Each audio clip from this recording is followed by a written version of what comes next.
No arrange marriage, no marriage. தடை செய் கல்யாணத்தை, தடை செய். கல்யாணத்திலிருந்து தப்பிப்பது எப்படி? குடியானம் பேச்சு விடிஞ்சா போச்சு, கல்யாண பேச்சு வாழ்க்கையே போச்சு. எங்க கட்டு பிடிக்கிறீங்க? We want wife ன்னு சொல்லாதடா. ஏன் கல்யாணம் நடக்கலன்னு தெரியுதா?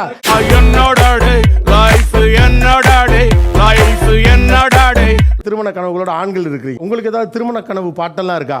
நன்றி சொல்ல உனக்கு விஷுவல்ஸ் பார்க்கும்போது பேரோட நம்ம இப்படிதான் இருக்கணும் அப்படின்ற ஒரு 90sல இருந்தே ஒரு கனவோட வாழ்ந்துட்டு இருக்கோம். ஏண்டா கனவா இருந்தாலும் ஒரு நியாயம் வேணாமாடா? இதுதான் நான் அந்த மியூசிக் வரும்போதே கல்யாணம் மாதிரி அப்படியே குனிஞ்ச நிமிர்ந்ததோட அப்படியே நடந்து வந்து பார்க்கும்போது அந்த சீன் எனக்கு எப்பயுமே ஞாபகம் வந்துட்டே இருக்கும். நான் டேஸ்டா பேசுறேன் பாரு. திருமணமே வேண்டாம்னு எந்த புள்ளியில் முடிவெடுத்தீங்க? Sacrifice sir. திருமணம்னாலே நம்மளோட ஓன் பாடியை சாக்ரிஃபைஸ் பண்ணணும். என்னடா சொல்ற? குழந்தை பெத்துக்கிட்டு அந்த காம்ப்ளிகேஷன்ஸை ஃபேஸ் பண்ண எனக்கு அது பிடிக்கலங்கிறீங்க. ரொம்ப ஓவர் ரெஸ்பான்சிபிலிட்டி விளங்கிரும். அப்படி என்ன அவங்க பண்ணிட்டாங்க உன்னோட உடம்பு நீ சாக்ரிஃபைஸ் பண்ணி அவங்களுக்கு குழந்தை பெத்துக்கிறதுக்கு அப்படின்ற மாதிரி எனக்கு தோணுது. நான் என்ன சொல்றேன், திருமணத்தையும் குழந்தையும் நீங்க கணக்கே பண்ணாதீங்க, கல்யாணம் பண்ணிக்கங்களே. வேண்டாம், அதான் கேள்வி. ஏன்னா பசங்க ரொம்ப இம்மெச்சூரா இருக்காங்க சார். நம்மளுக்கு இப்ப இண்டிவிஜுவலா இருக்கிறோம்னா நான் என்ன பாத்துக்கிறேன், எனக்கு தேவையானதை நான் செஞ்சுப்பேன். இப்போ கல்யாணம் ஆயிடுச்சுன்னா ஒரு ஹஸ்பண்ட் பாத்துக்கணும், ஒரு குழந்தைய பாத்துக்கணும். ஓவர் ரெஸ்பான்சிபிலிட்டி திடீர்னு தூக்கி நம்ம தலை மேல போடுற மாதிரி இருக்கு. அவ்வளோ பெரிய பொக்கிஷமான விஷயம், ஒரு மிகப்பெரிய தாழ்மை தன்மையை பெண்மைக்கு தான் கொடுத்துருக்காங்க. இந்த இப்படி பேசுறதுனால தான் இதுதான் நாங்க இம்மெச்சூர்னு சொல்றோம். கூறுகட்ட கொத்தல்லி மவுத் கண்ட்ரோல எப்படா வளர்த்துக்க போறேன்? நெக்ஸ்ட் என்ன பிளானோ? இதுவே நம்ம பேரண்ட்ஸ் நினைச்சிருந்தா இப்ப நம்ம இங்க உட்கார்ந்து பேசி இருக்க மாட்டோம். நம்ம பேரண்ட்ஸ் நினைக்கல, நான் நினைக்கிறேன். அதுதான் சொல்றேன் நானு. ஐயோ பதிலுக்கு பதில் வார்த்தையை கண்டுபிடிச்சிருக்காயா இவன்? இப்ப நீங்க சிங்கிளா இருக்குன்னு சொல்றீங்க இல்லையா? எவ்வளவு நாட்கள் உங்களால சர்வே பண்ண முடியும் தனிமையா? எல்லாருக்கும் ஒரு தேவைகள் இருக்கு, பூர்த்தி செய்யறதுக்கு. ஆணோட தேவையை பூர்த்தி செய்யறதுக்கு பெண் தேவைப்படுது. இத பார்த்தா பெண்மைக்கு தேவை இல்லைன்னு நினைக்கிறீங்க. நான் எதுக்கு பண்ணணும்னு நினைக்கிறேன்னு கேக்குறேன் நானு. அவரு கொஞ்சம் தடுமாறுறாரு. அவர் என்ன சொல்ல வர்றாருன்னா, ஒரு ஆணுக்கு தேவை இருக்கு அப்படிங்கிற மாதிரி ஒரு பெண்ணுக்கு ஆணின் தேவை இல்லையான்னு கேக்குறாரு. ஒன்ஸ் ஒரு பெண்மணி தனியா இண்டிபெண்டன்ட்டா வாழ கத்துக்கிட்டாங்கன்னா அவங்களுக்கு யாருமே தேவையில்லை. நீங்க ஃபேமிலிக்குள்ள இருந்தாலுமே இண்டிபெண்டன்ட்டா இருக்கலாம். ஒருத்தரோட வைஃப், நான் ஒருத்தரோட ப்ராப்பர்ட்டி. கரெக்டா அவர் சொன்ன லைன்லயே போங்க, நீங்க ஆட் ஆன் பண்ணிடுறீங்க. இவன் ஒரு ப்ராப்பர்ட்டின்னு அவர் சொல்லவும் இல்லை. நீங்க உங்களுடைய கருத்தில் எல்லாத்தையும் இது மேல வச்சுட்டே போறீங்க. அவர் கிளியரா சொல்றாரு. வெக்கமா இல்ல? விரும்புற ஒரு சின்ன விஷயமா இருந்தாலுமே விட்டு கொடுத்தாதான் அவங்க நமக்காக இருப்பாங்க அப்படின்னா அது தேவையில்ல. அப்படிலாம் இல்லையேம்மா. எனக்கு சார் இருக்கு. உண்மையா லவ் பண்ற கணவன் தம்பி இந்த பேய் கதை என்கிட்ட வேண்டாம். அப்பா அம்மா ரெண்டு பேருமே விட்டு கொடுத்து தான் வாழ்றாங்க. அம்மா தான் மோஸ்ட்லி விட்டு கொடுக்குறாங்க. அப்பா எந்த இடத்துல விட்டு கொடுத்தீங்க? அம்மா விட்டு கொடுக்குறாங்க பாருங்க. என்னம்மா பதறாதீங்க. இல்ல ஒரு பேச்சுக்குப்பா. இல்ல தண்ணி கிண்ணி போட்டுருக்கியா? ஏன் இப்படி பேச்ச மாத்தி மாத்தி பேசுற? நான் பார்த்த வரைக்குமே எங்க வீட்ல வந்து எந்த ஆண்மை விட்டு கொடுக்கல. காலையில எந்திரிச்சு நைட் வரைக்கும் என்ன பண்ணுவேன்? ஒரு நாள் செத்துருவேன், அடுத்த நாள் பொழைப்பேன். நான் 100% உறுதியா சொல்றேன், உங்க கணவர் உங்களுக்கு விட்டு கொடுப்பார். நீங்க ஜோசியராங்க. அவர் உண்மையாவே ஜோசியர். உண்மையிலே ஜோசியர்.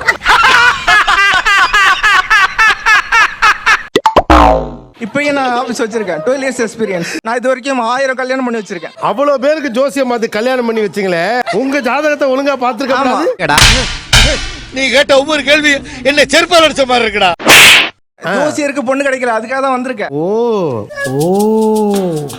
நீ அப்படி வரியா? ஆஃப்டர் மேரேஜுக்கு அப்புறம் ஆண் வந்து எப்பவுமே பழைய மாதிரி இருக்க மாதிரி தான் இருக்காங்க. ஆண்கள்னாலையும் பழைய மாதிரி இருக்க முடியறது இல்ல. ஏன்னா இந்த பொண்ணை நான் சந்தோஷமா பாத்துக்கணும். நீங்க மாறுறது மாதிரியே ஆணும் மாறுவான். அப்படி சொல்லி நாங்க ஒரு பிசினஸ் பண்றோம். நானே திடீர்னு ஒரு மேரேஜ்ன்ற ஒண்ணு வருது. அப்போ வந்து அந்த பிசினஸ் வந்து ஸ்டாப் ஆகுது. எங்களோட தொழிலுக்கு அவங்க உதவி செய்யற மாதிரி அவங்களோட தொழிலுக்கும் என்னால முடிஞ்ச உதவி செய்யத்தான் போறோம். ஹெல்ப் பண்றாங்கன்னே வச்சுக்கோங்க. அதே மாதிரி கண்டினியூஸா பண்ண முடியும். பிசினஸா இருந்தா அதையே அந்த பையன் வேணும்னு சொல்ல போறான். எனக்கு ரொம்ப ஆச்சரியமா இருக்குடா. இது எஸ்டாப்லிஷ் பிசினஸா இருந்தா என்ன, ஸ்ட்ரகிள் பண்ற பிசினஸா இருந்தா அது அவங்க கஷ்டப்பட்டு பண்றது. அதெல்லாம் நீ சொல்லப்படாது. ஏன் சொல்ற நீ?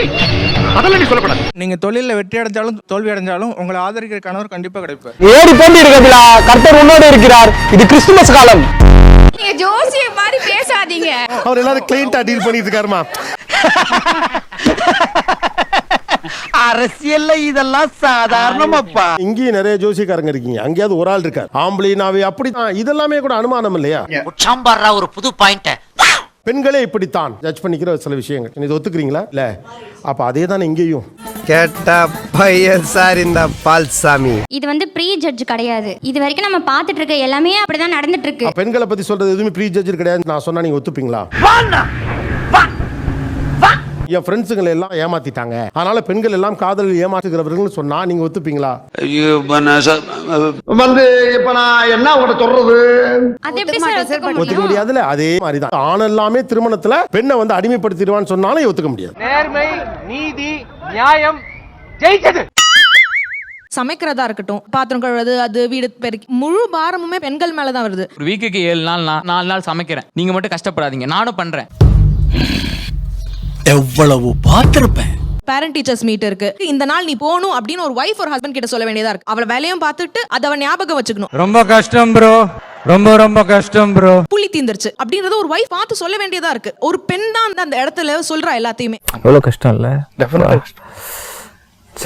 மைண்ட் முழுக்க ப்ரீ ஆக்குபைடாவே இருக்கும். ஐயோ இப்ப இது செய்யணும், கேஸ் தீந்துற போது, பாப்பாக்கு பேரண்ட்ஸ் டேக்கு கூப்பிட்டுருக்காங்க, எலக்ட்ரிசிட்டிக்கு நான் இதுக்குள்ள பில்லு கட்டி ஆகணும். இது பெரிய ப்ராசஸ். இது ஐயோ எனக்கு ஒண்ணுமே புரியல.